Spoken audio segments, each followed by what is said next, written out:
Un message fort à la jeunesse, un appel à la vigilance, à la responsabilité et à la défense de la vérité historique dans un contexte marqué par la montée des discours de désinformation et de négation. La suite dans ce reportage.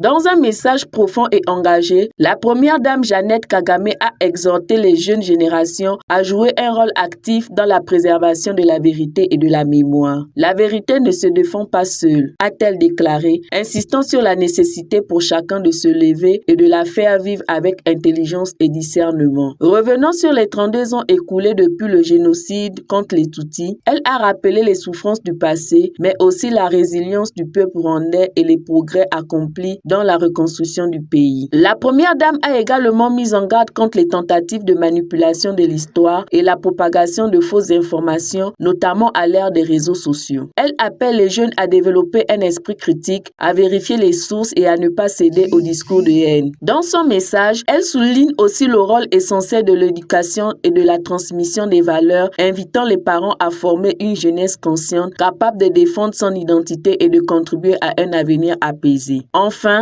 la première dame Jeannette Kagame a réaffirmé l'engagement du Rwanda à préserver l'unité, la paix et la dignité humaine, appelant chaque citoyen à rester vigilant pour que les tragédies du passé ne se reproduisent jamais. Un message porteur d'espoir et de responsabilité tourné vers une jeunesse appelée à être le pilier d'un Rwanda uni et fort.